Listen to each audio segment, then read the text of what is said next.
ng doon. Kahit kumain kayo sa Jollibee, bumili kayo sa 7-Eleven, meron lahat yun. Ano ba yung VAT? Accounting for Value Added Tax. Lahat daw ng business enterprise ay subject na magbayad ng buwis. Ang required sila, saan nagbabayad? Sa BIR. Diba kung taga-Pasig kayo, mayroong mga pinapasarado ang BIR. Doon sa yung palengke, mayroong doon sinarado na. Baka hindi sila nagbabayad ng buwis. Ganun kasi yun. Pag nalaman hindi ka nagbabayad ng buwis at hindi ka nag-comply, o sarado ang business mo. Kaya karapatan, sabi ng BIR, karapatan nating humingi ng resibo.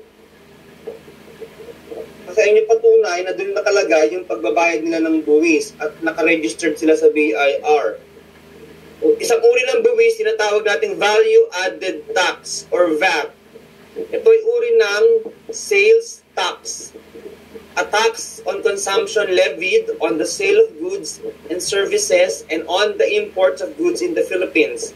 Pag sinabi mong levied, ini-impose o pinapataw. At indirect tax, which can be passed on to buyer.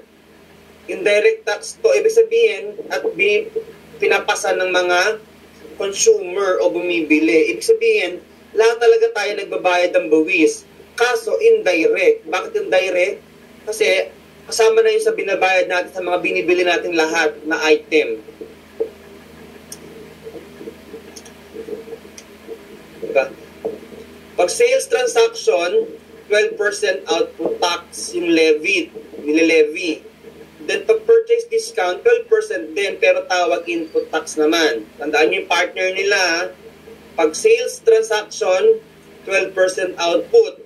Pag purchase transaction, 12% yung input.